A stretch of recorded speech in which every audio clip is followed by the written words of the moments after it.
professor falou, não é? Eu pesquiso sobre o discurso religioso, de certa forma é como um todo, mas num doutoramento, porque eu já pesquiso isso mesmo desde o mestrado. Já pesquisei sobre o discurso católico também, o discurso no Brasil da corrente do espiritismo, mas a minha centralidade no doutoramento é sobre o discurso evangélico, especificamente da Igreja Assembleia de Deus. E o título, como pode ver, é uma análise discursiva da neopentecostalização do pentecostalismo clássico nas igrejas Assembleia de Deus do Brasil e Portugal. E deixa eu passar aqui.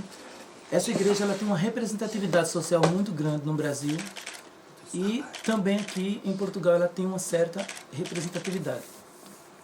No Brasil, de acordo com o censo, para que se possa ter ideia, no Brasil como um todo são 12.314.410 membros. Então, isso quer dizer que só esta igreja ela comporta maior do que a população de todo Portugal. Então, só essa questão da representatividade social já nos chama a atenção. O Brasil é um país muito religioso, como todos sabem. Já nos chama a atenção para pesquisar, porque é um volume muito grande de adeptos deste segmento religioso, não é?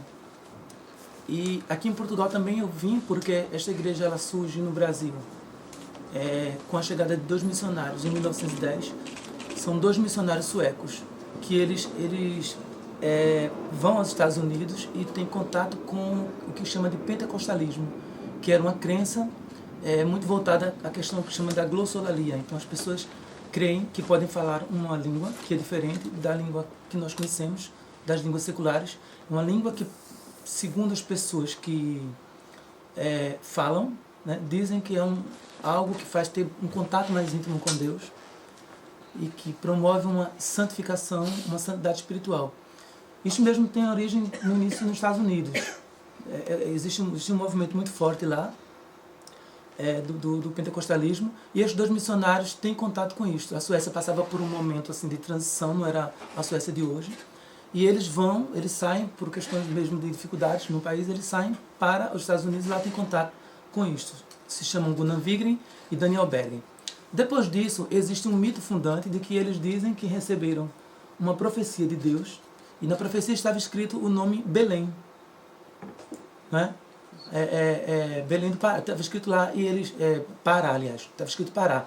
E eles olham para ali, para a palavra Pará, e para onde? Vão procurar no mapa, e veem que o Pará é no Brasil. Então eles vão para o Brasil. Chegam em 1910, eu tenho que encurtar porque é muita coisa para dizer, não é? Então eles chegam em 1910 e são recebidos pela Igreja Batista, frequentam um tempo a Igreja Batista, mas se desidentificam porque eles trazem essa concepção da glossolalia e o tradicionalismo. A Igreja Batista não compreendia bem isto. Então eles saem com um grupo de pessoas, eles se desidentificam disto e a princípio recebe o nome essa Igreja de Missão de Fé Apostólica.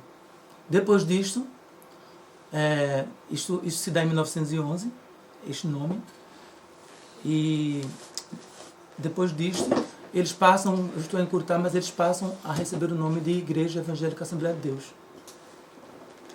O que é que ocorre? Dentro deste grupo, que no Brasil também tem recebido essa dádiva divina de poder falar um idioma, uma língua diferente, uma língua dos anjos, como eles dizem, ou a segunda bênção, eles tinham uma pessoa que era um português, chamado José Plácido da Costa. José Plácido da Costa, em 1913, ele se constitui como missionário e sai do Brasil e vem para Portugal, para um lugar chamado Valésia. E aqui ele traz esses ensinamentos pentecostais, essa possibilidade de ter um contato maior com Deus, de poder ser um porta-voz mais íntimo de Deus, através dos dons espirituais, que é a crença. Então, por este motivo que sai do Brasil. Por quê? Porque eu vejo como esse discurso surge no Brasil e depois como esse discurso migra para Portugal e como é que é aqui no seu português é recebido. Tive algumas dificuldades, por exemplo, deixa eu voltar aqui, porque eu fui ver a representatividade social deles aqui e fui ao INE. Mas o INE tem um perfil um pouco diferente do Brasil, porque no Brasil nós temos a representatividade das igrejas por denominação. Então, o IBGE, que é o Instituto Brasileiro de Geografia e Estatística, ele mostra, por exemplo, quantos batistas tem, quantos presbiterianos, quantos luteranos. E como podem verificar e observar, no INE eles dizem católico, ortodoxa, protestante. Então entra todas as religiões dentro da igreja protestante. Isso aí eu tirei mesmo de lá. o tipo de questionário que eles fazem não me permitia saber a representatividade social mesmo, porque eles não dividem. Eles não fragmentam como no Brasil. Eles mostram protestante e aí se encontra batista, presbiteriano, luteranos, estão todos dentro, assembleanos. Então, em alguns autores que pude pesquisar aqui português, como Barata, com o Paulo também, né? Você vê bastante o trabalho do Paulo Branco, e eles dizem já mostram que 40%, mas aí são pesquisas feitas por igrejas, são pesquisas feitas por outras instituições. Eu não encontrei a pesquisa no INE para mostrar isso. Mostra que os assembleanos aqui são 40% das igrejas evangélicas. Aí o meu trabalho foi ver como o discurso religioso, são as questões de pesquisa e os objetivos. Como o discurso religioso desses assembleanos portugueses significa? De que posição sujeito cada um deles se posiciona? Será que os assembleanos portugueses, membros dessas ramificações, trazem um interdiscurso cristalizado a respeito da FD precursora? Que efeito de sentidos é produzido a partir do que é em comum e diferente entre os membros dessas ramificações da Assembleia de Deus em Portugal e no Brasil? Será que os sujeitos assembleanos portugueses pertencem à mesma formação discursiva, falam de uma mesma posição? O que é isso? Bom, eu no Brasil sou doutorando pela Universidade Católica de Pernambuco e do doutoramento de sanduíche aqui com vocês, né, aqui com a Universidade de Lisboa, por estes dois centros, a Cátedra e o CLEPU. E ao pesquisar sobre isto, eu sou filiado à corrente francesa da análise do discurso, que é uma corrente que tem início na década de 60, com Péchet e com muita influência de Foucault. Então, eu utilizo Péchet, Foucault, Durkheim, Altier Révis, são esses autores que eu dialogo com ele. Também tem muito de materialismo histórico, a gente vê também um pouco disso. Para ver essa questão de classes, de luta de classes, a gente ainda pega um pouco disso. Né? E Lacan também, para ver esse sujeito inconsciente, como é que esse sujeito fala, né? Através também do inconsciente. Freston, que é um autor muito utilizado no Brasil no campo das ciências da religião, porque sou da corrente francesa de análise do discurso, mas nós dialogamos com as ciências da religião, por o fato de trabalharmos com religiosidade, com religião. Então tem um autor chamado Freston, que ele trabalha no Brasil sobre as 3 ondas do pentecostalismo. O que é isso? Ele mostra como o pentecostalismo chega ao Brasil e como vai se modificar. Ele diz que nós temos a primeira onda do pentecostalismo, e na primeira onda, o que é característico?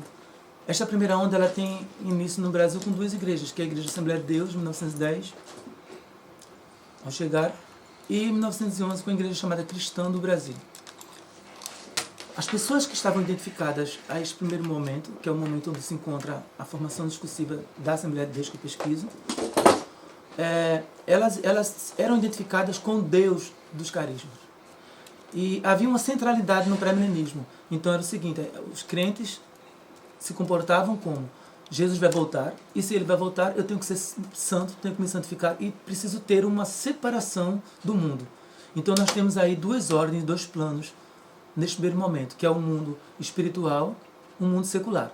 Isto fazia com que houvessem traços identitários, por exemplo, modo de se vestir. Aqui em Portugal também, a Assembleia de Deus, quando chega, ela é assim, que é, por exemplo, mulheres tinham uma forma de se vestir, tinham que ter os cabelos longos, não podiam usar nenhum tipo de maquiagem, brincos, nem adoros nenhum, porque tinha que ter a simplicidade. E aí existia uma heterogeneidade com os textos bíblicos a dizer assim, ser simples como as pombas, então tem que ser simples. Tinha que ter uma veste diferencial dos homens, então mulher não poderia usar calça comprida, teria que usar saias ou vestidos, roupas que mostrassem essa identificação. Eu já vi que aqui em Portugal também, quando ela chega deste modo. E no Brasil também, até hoje, existem Assembleias de Deus lá, que é assim. Por exemplo, a Assembleia de Deus da Convenção Recife, que é uma das maiores do Brasil, ela é assim, as mulheres ainda se vestem deste modo. E esta concepção de santificação não permitia se envolver com coisas seculares. Então, por exemplo, no Brasil temos muitas festas seculares como São João, temos o Carnaval, e o cristão não poderia participar, pertencentes a esta igreja, não poderia participar de nada disto, porque isso se constituiria como pecado, como algo que está fora do propósito do crente, que era o quê? Estar preparado porque Cristo vai voltar. Então era centralidade no retorno de Jesus, santidade na vida pessoal e essa questão da glossolalia, quero falar em línguas estranhas. Isto na década de 50 para 60 muda-se um pouco com a chegada, com o surgimento de duas igrejas lá no Brasil. Primeiro eu começo a falar do Brasil, depois volto para cá. E essas igrejas, elas passaram a se chamar Igreja do Evangelho Quadrangular, Igreja do Brasil para Cristo, são igrejas pentecostais, e elas já trazem uma ênfase, de acordo com Freston, na unção, no milagrismo, nos carismas. Então, não é mais o Deus do carismas que está em ênfase, mas o carisma de Deus, os carismas de Deus. Então, você não poderia, você, por exemplo, se estava doente, era só impor as mãos e fazer uma oração e você era curado. Esta é a crença neste momento. Então, devemos valorizar os carismas de Deus. Então, vocês percebem que vai se mudar o tipo de ideologia que constitui os sujeitos. O que é que eu chamo de ideologia? Para análise do discurso. Para análise do discurso, a ideologia as ideologias são as relações imaginárias do sujeito com as suas condições de existência. Então, nós entendemos que os sujeitos, eles ocupam uma posição social, e esta posição social, ligada a uma formação discursiva, que vai determinar o que você pode dizer e o que você não pode dizer. Então, aqui temos relações imaginárias o tempo todo. Então, por exemplo, eu tenho um professor que é o meu orientador, e o lugar que ele ocupa vai permitir-me dizer coisas, talvez, que um doutorando não me dissesse, mas que ele está constituído numa relação de poder que lhe permite me dizer determinadas coisas. Por outro lado, determinados saberes, determinados conhecimentos não podem pertencer àquela formação discursiva que a pessoa ocupa, que é o caso como estou citado da igreja. Tem coisas que eles não podem dizer, que não são autorizados a dizer, porque estão identificados nessa posição de serem crentes, de serem assembleanos. Então, determinados saberes, para eles, é constituído como pecado. Outros saberes devem ser trazidos para essa formação. E depois, na década de 70 e 80, no Brasil, surge outra corrente, outra linha, que o Freston chama da terceira onda, mas tem outro estudioso lá chamado Mariano, que estuda o discurso religioso, que ele diz que é o neopentecostalismo. Isto surge com uma igreja que já tem se tornado conhecida aqui, que é a Igreja Universal do Reino de Deus. E no Brasil tem outras correntes, que foi trazida por uma missionária também chamada Valnice Milhomes, e também se tem a Igreja Internacional da Graça de Deus e tantas outras, porque o Brasil é muito eclético mesmo com isso. E isto prega, essa corrente já começa a trazer o que se chama de teologia da prosperidade. Então, o homem se põe no centro e negocia com Deus. Então, assim, se eu sirvo ao Deus e esse Deus tem poder, eu também tenho poder. Então, assim, se eu entrego minha oferta, se eu honro os compromissos na igreja, se eu sou um dizimista, se eu entrego aquela oferta, Deus também há de me abençoar. É uma teologia muito empresarialista. Então, assim, eu deposito ali, eu acredito, né? O sujeito acredita que pode, se der 1.000 euros ali, como oferta, está contribuir com aquele evangelho, com aquela proliferação da palavra de Deus, né? Na crença, isto se diz. Então, eu vou ser abençoado. Deus vai me devolver aquilo. Meu que uma poupança, eu invisto, mas eu tenho um retorno. E aí existem várias pessoas, e é bem interessante ver os testemunhos que dizem mesmo, olha, eu cheguei aqui, eu não tinha isto, eu não tinha nada, e agora eu tenho um carro, agora eu tenho casa, agora eu sou dono de uma empresa, agora eu tenho isto, tenho aquilo outro. O que é que muda na minha pesquisa? O que é que muda na minha pesquisa? Muda o seguinte: Freston e os estudiosos, eles viram esta modificação dentro do pentecostalismo em igrejas diferentes. O que comecei a observar é que esta mesma igreja, a Assembleia de Deus, que é chegada em 1910 e a partir de 1911 se constitui, ela traz isso dentro dela. Foi isso que eu comecei. A diferença da minha pesquisa é justamente esta. Eu comecei a ver essas formações discursivas se modificarem dentro da própria igreja. Como ela cresceu tanto, até 1930, que eu chamei de formação discursiva inicial, ou discurso precursor, discurso fundante da igreja, existia apenas a Assembleia de Deus. O que era isto? Era uma igreja que ela surge em Belém do Pará, e onde ela estivesse, ela era a igreja Assembleia de Deus, e tinha esse costume, como eu disse. Mulheres se identificavam deste modo, homens também só usavam calça comprida, não usavam nem uma roupa curta. Para se ter ideia, iam para a praia de calças compridas, porque não era permitido mostrar partes do corpo, isso tudo também. Então, assim, até 1930, havia esta igreja que tinha esta percepção, que era interpelada por este tipo de ideologia. Mas depois, todas essas modificações que vão surgir em outras igrejas, eu comecei a perceber que passa para esta igreja. E hoje não se tem mais a Assembleia de Deus, existem Assembleias de Deus. Porque elas próprias se desidentificam entre si, se contra-identificam entre si. Então, por exemplo, hoje em dia, no Brasil tem uma igreja chamada Assembleia de Deus Vitória em Cristo, que é de um pastor bem conhecido e midiático chamado Silas Malafaia, que ela já se opõe a esta concepção. Os crentes vão socialmente para festas, não tem mais de uso e costume, se vestem como querem. E assim também, a ênfase é justamente na teologia da prosperidade. Você precisa investir no reino de Deus para poder você ter o seu retorno. De contrapartida, existe a igreja do Recife, como disse a Convenção Recife, apenas citar um exemplo, que ela permanece identificada, muito identificada ainda a essa formação discursiva de 1930. E você tem ideia que num calor enorme de Recife, onde tem 40 graus, e para nós, praticamente, eu sou do Recife, né? Para nós praticamente não existe o que vocês conhecem aqui por inverno. Até falei para o professor que aqui eu passei uns, porque nós temos calor o ano todo. Nós temos calor o ano todo, nós conhecemos um verão mais quente e um verão mais frio. Então, o nosso frio de Recife é 22 graus, são 22 graus. Então vocês estão aqui à Sibéria. Quando dá 20, se chegar alguma vez na vida 20 graus, nós metemos cobertores e ficamos lá passar mal com 20 graus, porque assim é de 35 a 40, sabe, 35 a 40, 30, a média é esta o ano todo. Então, para vocês terem ideia, esta igreja que ainda permanece identificada a esta formação discursiva, os crentes permanecem a isto, os homens a usarem calça comprida o tempo todo, até para ir para lugares muito abertos. E as mulheres ainda com cabelo muito longo, tudo isso. Mas isto tudo não é apenas um traço identitário. Isto é interpelação ideológica, que mostra isto para eles. Então, assim, essa ideologia que o constitui mostra que essa posição do sujeito favorece a santificação.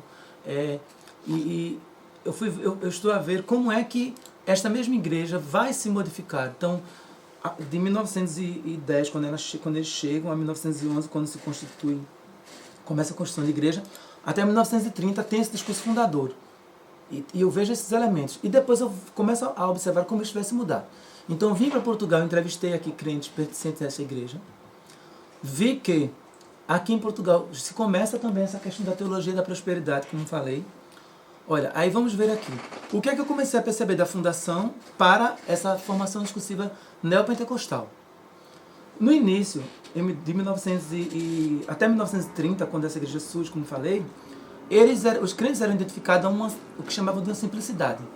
Então, por exemplo, se você era menos favorecido, era uma pessoa pobre, isso era até visto como uma coisa boa. O meu reino não é deste mundo. O meu reino é do céu, então eu tenho que ser uma pessoa simples mesmo. Eu não preciso juntar tesouro na terra, porque aí entra o que eu estudo em análise de discurso, que chamamos de heterogeneidade discursiva. O que é heterogeneidade discursiva? É a relação que existe entre o que você diz e o que já foi dito. Entre o que você diz e o que tá posto por outras formações discursivas. Por exemplo, as formações discursivas dos personagens bíblicos. Então, o discurso religioso ele é muito carregado disto. Isso dá um efeito de veracidade.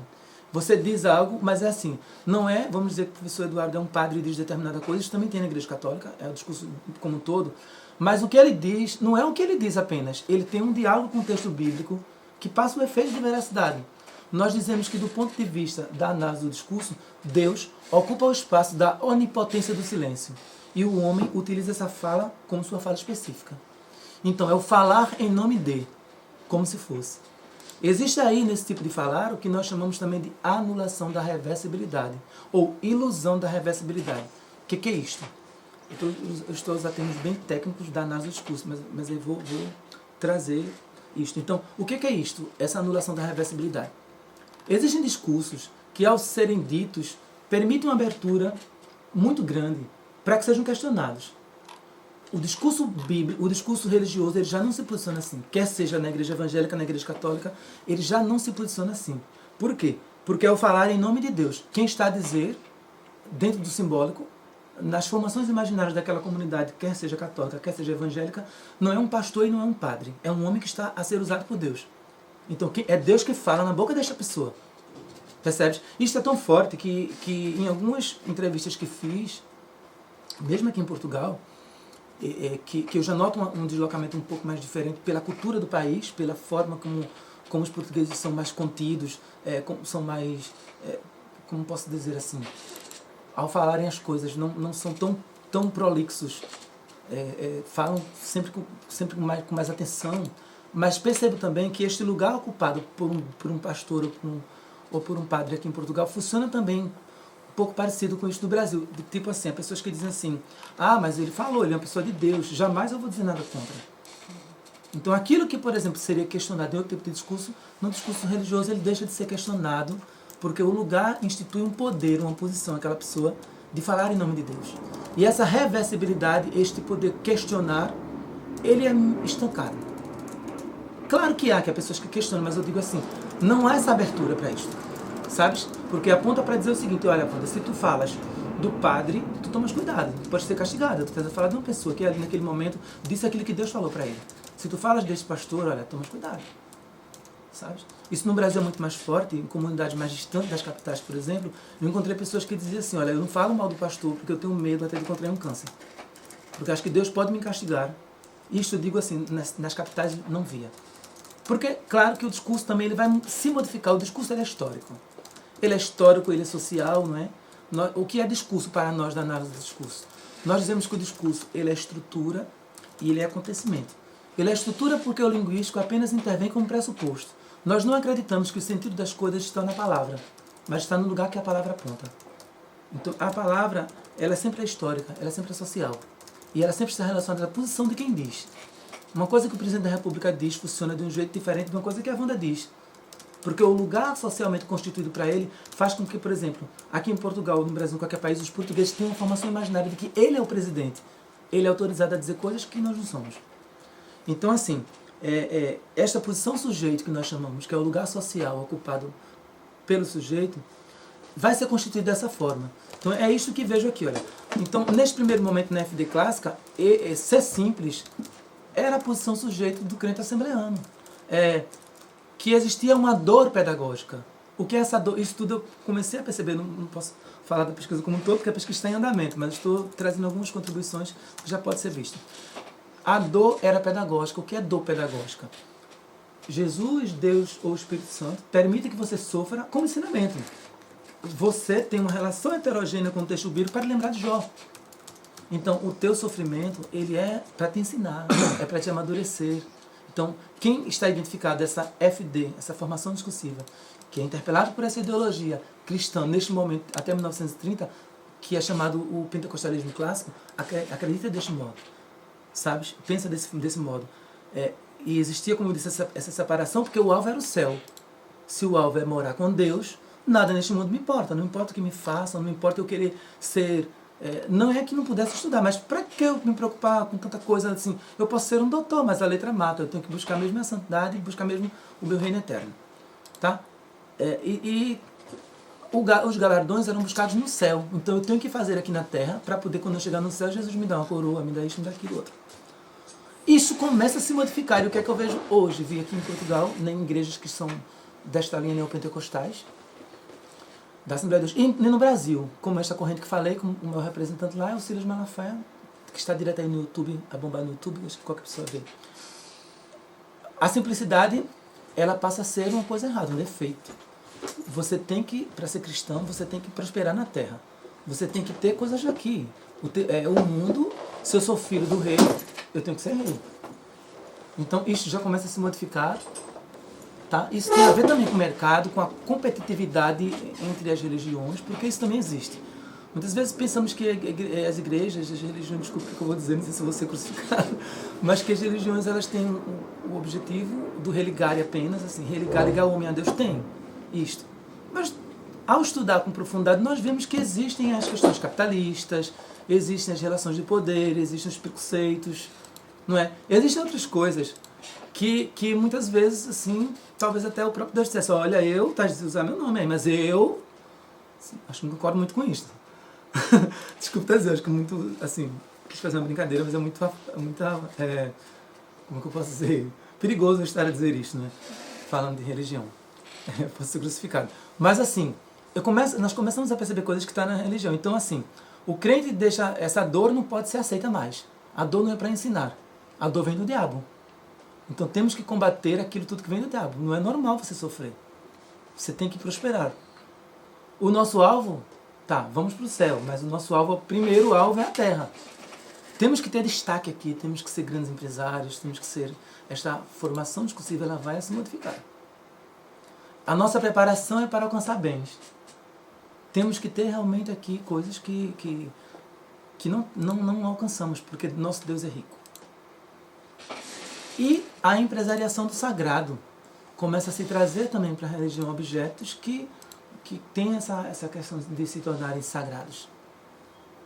Isso já começa a ocorrer também, que isso é trazido pela Igreja Universal. Uma vez eu achei super engraçado, não consegui ver se a Universal aqui em Portugal faz isso, mas no Brasil eles usam muita coisa simbólica. E uma vez eu passei à frente da igreja e quando eu vi aquela coisa branca voar, quase batendo no meu rosto, eu falei assim, mas que loucura que é isto? Eram as pessoas jogarem sal para fora da igreja para expulsarem os demônios.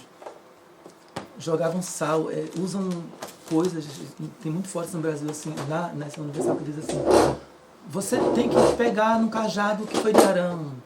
Você tem que e esse simbolismo começa a ser trazido, de usar coisas para isto. E deixa eu ver aqui mais. Posso dizer?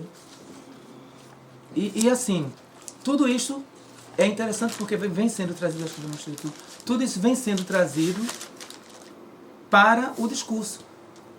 E eu me pergunto mesmo assim, como é que isso, como é que estamos hoje? Hoje eu digo que as igrejas, elas vivem, é isso que mostra a minha tese. O discurso religioso hoje ele está à deriva. Eu chamo de heterogeneidade à deriva.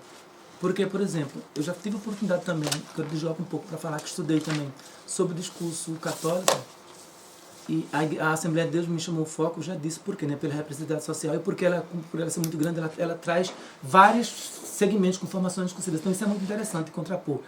Qual é a síntese que eu vou fazer? Daqui a pouco falar sobre a católica, mas assim, eu vou pegar essa formação discursiva inicial até 1930, já foi constituída historicamente, e para isso eu fui para o lugar onde ela surge, que é em Belém do Pará, já vi documentos históricos, já entrevistei pessoas, pastores e tal, e vejo isso, e depois eu vou comparar como há esse deslocar, esse movimento de identificação, de contra-identificação. No Brasil, já fui a todos os estados do Brasil, 27 estados para ver isso tudo, e depois disso, como ela migrou para Portugal, e dentro aqui da cultura de vocês, dentro do que é ser português, como é que se comporta? Como é que essa ideologia aparece? Então, é um encontro de várias ideologias. Mas queria dizer, ao abrir parênteses da Igreja Católica, é que, por exemplo, há também, dentro do catolicismo, não nesta proporção tão acentuada, que por isso me chamou da atenção à Assembleia de Deus, mas algumas nuances também que se tornam interessantes de ver, como foi, por exemplo, do movimento chamado movimento carismático. Esse movimento carismático, ele se aproxima um pouquinho de algumas Assembleias de Deus, quando também trazem isso da FD precursora, da formação discursiva precursora, de falar em línguas estranhas, de ter curas. Já é um movimento dentro da Igreja Católica. Como aqui eu vim estudar só a Assembleia de Deus, não cheguei a ver se em Portugal, depois eu gostaria se alguém soubesse se assiste, se aqui em Portugal o catolicismo também tem esse movimento chamado carismático e se comporta deste modo. Porque eu só fiz estudar a Assembleia de Deus, mas no Brasil, esta corrente carismática, ela se comporta deste modo também, assim, em falar esta outra língua, em acreditar na imposição de mãos, em fazer orações mais calorosas, assim, mais emotivas, com mais emocional.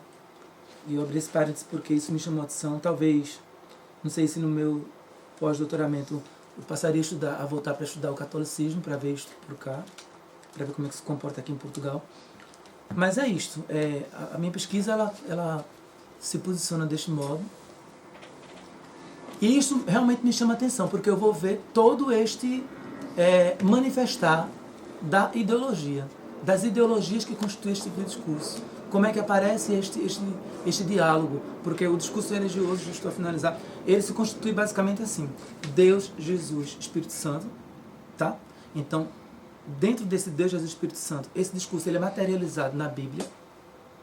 E ao ser materializado na Bíblia, como efeito de verdade, ele interpela os sujeitos religiosos, e esses sujeitos religiosos, ao assumirem a sua posição sujeita, ao assumirem o seu lugar social, eles interagem com os outros.